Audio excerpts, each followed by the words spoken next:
Who really owns Jamaica's beaches? Jamaica is internationally marketed as an island paradise, a country of white sand, clear water, and some of the most recognizable beaches in the Caribbean. But for many Jamaicans, reaching that coastline is becoming increasingly difficult. Across the country, residents say traditional paths to beaches have been fenced, gated, restricted, or absorbed into major tourism developments. Some beaches remain accessible only after an entrance fee is paid, while others appear to operate almost exclusively for hotel guests. That has produced a deceptively simple question. Who really owns Jamaica's beaches? The Jamaican people, the government, or the private interests controlling the land beside them? The answer lies in a colonial-era law. The distinction between owning a beach and controlling access to it, and a growing national battle over tourism, development, and public rights.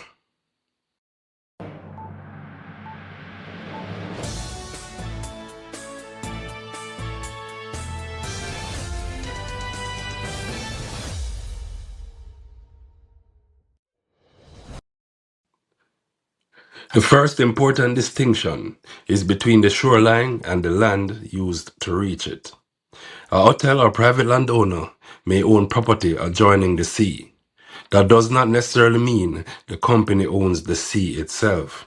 However, if the only practical route to the water crosses privately controlled property, the public can still be effectively excluded. In other words, the beach may not be privately owned in the conventional sense, but the pathway, parking area, facilities, and surrounding land can all be controlled. For the ordinary Jamaican standing outside a locked gate, that legal distinction may offer little comfort. This is why the national argument is not simply about ownership.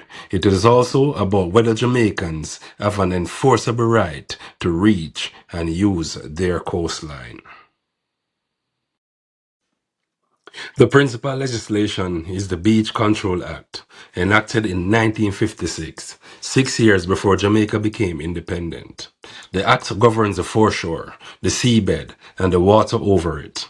It established a system under which permission or licenses may be required for various uses of the coastline. One of the most controversial provisions states that a person should not be considered to possess rights over the foreshore or seabed unless those rights were acquired or preserved under the Act.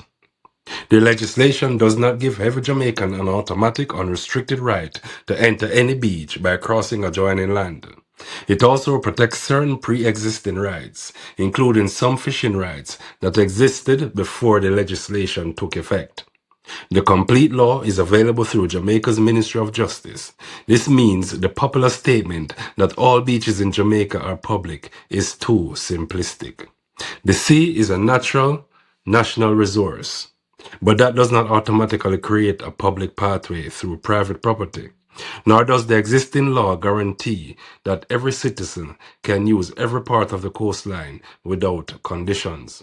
That legal gap has remained at the center of the controversy for decades.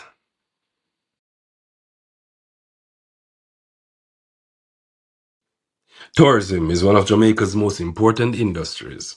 It supports employment, attracts foreign exchange, and creates markets for transportation operators, farmers, entertainers, restaurants, and other businesses.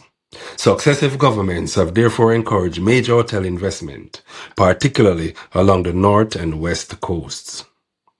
Many resorts need direct beachfront locations. Developers also argued that controlled access is necessary to provide security, protect guests, maintain facilities, and preserve the value of their investments. But communities say this model has gradually placed some of Jamaica's most desirable coastal areas behind resort gates. The disagreement becomes especially intense when residents say they used a beach or pathway for generations before a development arrived. For these communities, A beach is not merely somewhere to swim. It may be where fishers launch boats, vendors earn an income, Rastafarians meditate, churches conduct baptisms, and families gather without having to purchase an expensive recreational experience. When access disappears, residents argue that they lose part of their community's economic and cultural life. The Jamaica Beach Birthright Environmental Movement, known as JABEM, has been supporting legal challenges involving 5 locations: Mammee Bay in St. Anne, Little Dunn's River in St. Anne, Blue Lagoon in Portland, Bob Marley Beach in Bull Bay, Providence Beach and its sea channel near Flankers in St. James. The cases do not all involve identical circumstances. Some concern alleged public pathways, while others involve land rights, development, occupation, or access to areas historically used by surrounding communities. Jabem's published court schedule shows proceedings during 2026 in parish courts across St. Anne, Portland, Kingston, and St. James. Some dates remain pending or may change. The courts will ultimately determine the legal merits of the individual claims. Until judgments are delivered, allegations made by campaigners should not be treated as established findings against the government or private landowners. Nevertheless, the collection of cases demonstrates that beach access is no longer an isolated community complaint. It has become a national, legal, and political issue.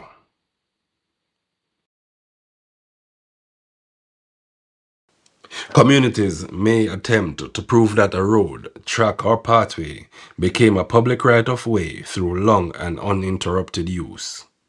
This is where Jamaica's Prescription Act and related legal principles become important.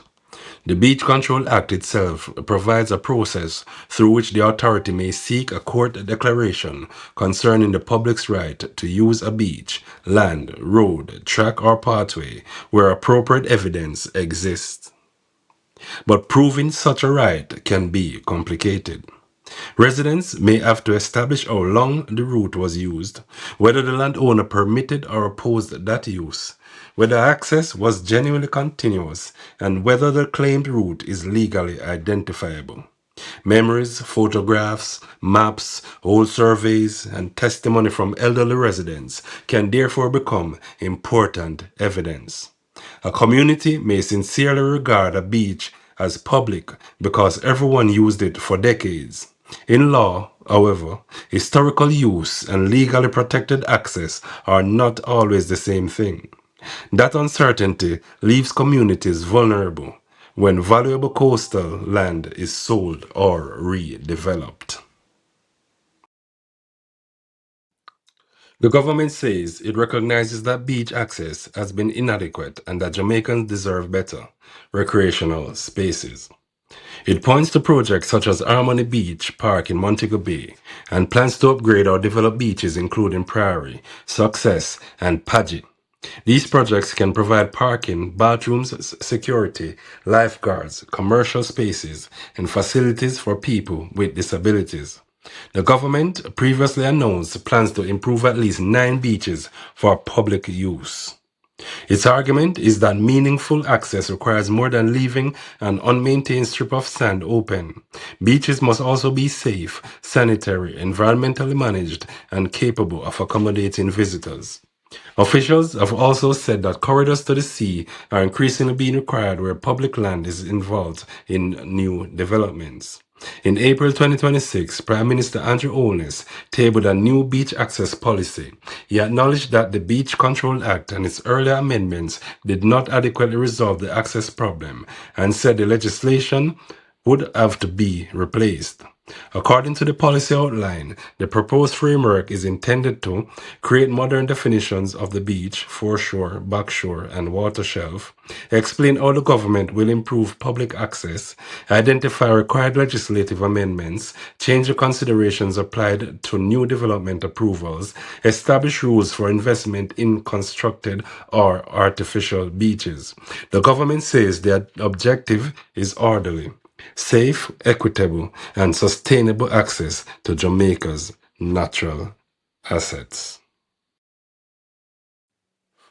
Campaigners say providing selected beach parks does not resolve the fundamental problem.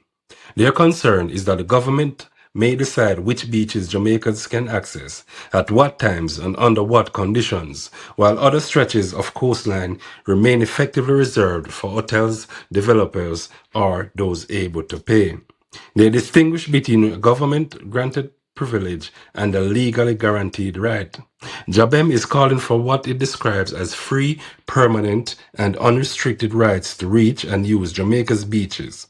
It argues that access should not depend entirely on a license held by a developer or on a future administrative decision. Campaigners have also questioned whether entrance fees create an economic barrier. A modest charge might help maintain bathrooms, lifeguards, and security, but even a modest fee can exclude families living on low incomes, particularly when transportation, food, and other costs are added. The disagreement therefore involved three separate questions. 1. Should Jamaicans possess a general legal right to the coastline? 2. Should that right include a guaranteed route across adjoining land? 3. Who should pay to maintain safe and properly equipped beaches? A new policy must address all three. The question therefore is, who really owns Jamaica's beaches? The narrow legal answer is complicated. The government controls the foreshore and seabed under the Beach Control Act. Private individuals and companies may own adjoining property. Certain historical rights may also exist, but they often have to be proven. The broader national answer is more important. Jamaica's beaches form part of the country's natural heritage, economy, culture, and international identity. Yet heritage without guaranteed access can become something Jamaicans are permitted to view mainly through tourism advertisements. The government has now accepted that the 1956 legal framework is inadequate. The real test will be whether the promised replacement creates enforceable public access or simply a better system for managing selected beaches. The issue is not whether Jamaica must choose between tourism and its people. The issue is whether tourism development can continue without separating Jamaicans from the coastline that helped build the industry in the first place. Until that question is resolved in legislation and in courts, the battle over Jamaica's beaches will continue. And the most important question will remain. If Jamaica's beaches are part of the national inheritance, why must so many Jamaicans still fight to reach them? Jamaica's beaches are more than tourist attractions. They are part of the country's culture, economy, and national inheritance. Tourism development remains vital, but economic progress should not require Jamaicans to surrender meaningful access to their own coastline. The government has acknowledged that the existing law is inadequate. The real test will be whether the promised reforms create permanent and enforceable access or merely improve a limited number of government-selected beaches.